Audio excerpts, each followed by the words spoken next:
Developing communication skills. Active listening. Listening is crucial to excellent communication. When we listen to people, we can appear to be concentrating on other things or look distracted and uninterested. We may be hearing and not listening. This is where active listening comes in. An active listener is someone who processes information as it arrives. An active listener will think about, how does this information compare to what I know? What can I gain from this information? Is this information accurate? How can I gain more information? Barriers to active listening. Active listening is harder than it sounds. You should know the barriers to active listening to avoid being passive. Motivation to listen. Everyone is more likely to listen if they are interested. Attention span. Most people struggle to concentrate on a speaker for more than 20 minutes. Familiarity. If we are already familiar with a topic, then we are less likely to listen. Attitude. How we are feeling can affect how well we listen. If we are disapproving, we may block out information. Environmental context. Discomfort and distractions around us can hamper our ability to listen, so we should remove such issues wherever possible. Enhancing our listening. Here are a few suggestions. Remain aware that listening is a skill, and communication is a two-way process. Give appropriate social cues, like nodding, note-taking, verbal confirmation of information. Review what the speaker is saying with short summaries. I see, it's like. Reserve judgment until all information is available. Asking questions can confirm to a speaker that you are listening and interested. Asking questions to enhance our listening. Let's look at questions more closely, as they are essential to strong communication and listening. There are several types of questions. Open. Questions that invite a wide range of responses. Tell me about your values. Closed. Questions that have a set answering pattern, usually yes or no. Clarification. Used to check the accuracy or clarity of information. Expansion. Used to get elaboration about something that has already been said. Behavior questions. How have you behaved when? How would you behave if? Leading questions. These are questions that push people to a particular answer. Where possible, you should try to avoid them. Telephoning. Telephone conversations are an indispensable part of the business. Honing your telephone manner will help you to better communicate with colleagues and customers. Factors in successful telephoning. Because we cannot use facial expressions and gestures to show interest, you should keep the following ideas in mind. Warm or friendly tone. Varied pace, volume, and inflections. Timing the call correctly. It needs to be convenient. Plan the call. Use an agenda if possible. Summarize the key points at the end and follow up. Time management. Scheduling calls and blocks can improve concentration and performance. Rehearse critical information. Use a checklist to keep the conversation on track. Negotiation. Effective negotiation will require using different communication skills, including presenting your case, active listening, assertiveness, and questioning. Stages of negotiation. Where possible, it is good practice to agree on an agenda before a meeting or negotiation. This will set a tone of agreement going forward. Less contentious points of negotiation should be first on the agenda, moving to more difficult ones afterwards. Remember, you can agree or disagree, and return to a topic later. Finding appropriate tone in negotiation. Negotiation is about building trust. Have a clear non-negotiable bottom line. This is essential for assertiveness. Negotiation and solving problems. Negotiation is a problem-solving skill as it is about establishing relationships and unlocking new agreements on the right terms. To do this, we need to give only necessary information and learn as much as possible. For example, bottom lines.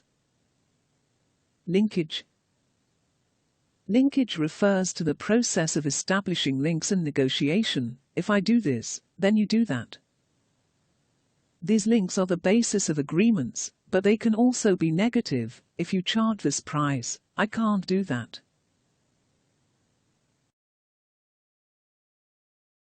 Closing. Close an agreement or negotiation, for example, sign contracts. You summarize what has happened and how the negotiation has moved forward. Establish a plan for going forward.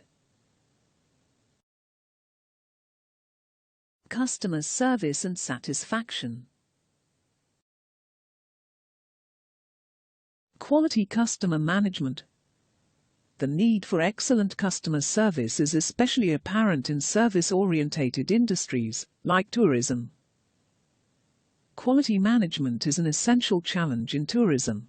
It is about bringing together a quality service or product offering that is in line with consumer expectations. In the intensely competitive tourism industry, the failure to provide quality products and customer care will inhibit the ability of your business to attract and retain customers. The gap model. The gap model refers to a model of quality management concerned with identifying gaps that exist between the manager's or service provider's perception of something and the customer's own view of it. These gaps are primarily in terms of expectations, product specifications, service delivered, communication, perception. With tourism specifically, there are few extra things to keep in mind. Customer expectations can differ significantly, more than in other industries, because tourists come for different purposes and from diverse backgrounds. Because the kinds of customers vary so greatly, individualized customer value-added products or service are often important. High influxes of tourists do not benefit all businesses equally. Gap or quality management. Ultimately, a manager should try to ensure service providers are knowledgeable and can solve customer problems professionally. They meet customers' expectations about staff attitudes and behaviors, a genuine, friendly concern for them. That customers feel that they have straightforward and flexible access to their service provider. Customers can trust the service provider. Customers know that the service provider will take corrective actions when issues arise. Customers believe the brand upholds high performance and ethical values. By taking such steps, you will feel improvement in the following areas: employee commitment, customer business relations, management procedures, organizational culture.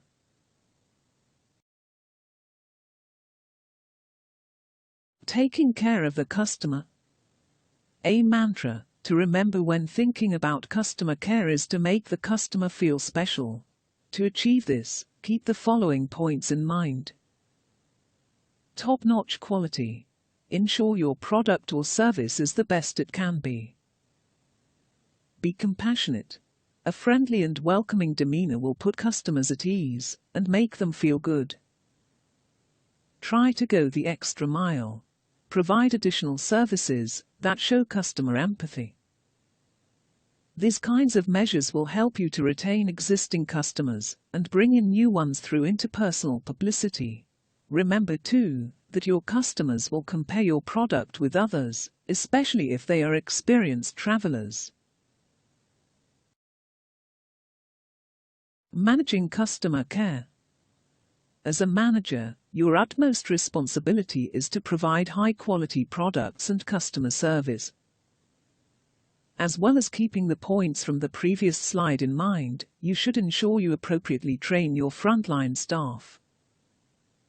Staff should be trained with skills: customer acknowledgement, smiling and eye contact, politeness, use of names, if possible.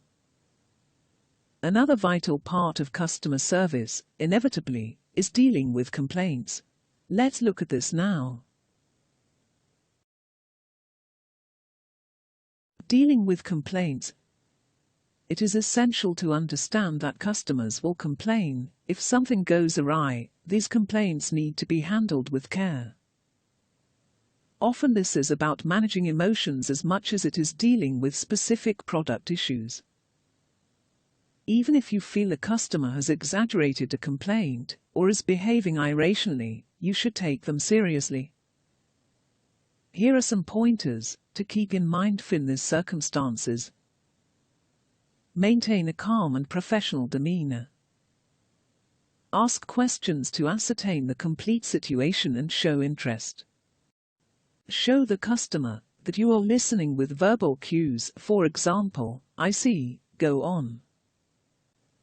Avoid indicating agreement about an issue, as this is effectively accepting responsibility, making you liable for compensation.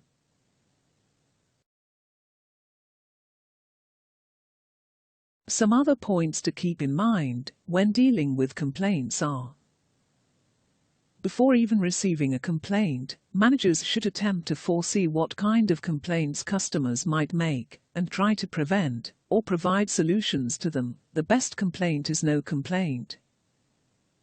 If you consistently provide a high product or service that meets or exceeds customer expectations, you will build a good relationship with your customers who may subsequently overlook minor complaints.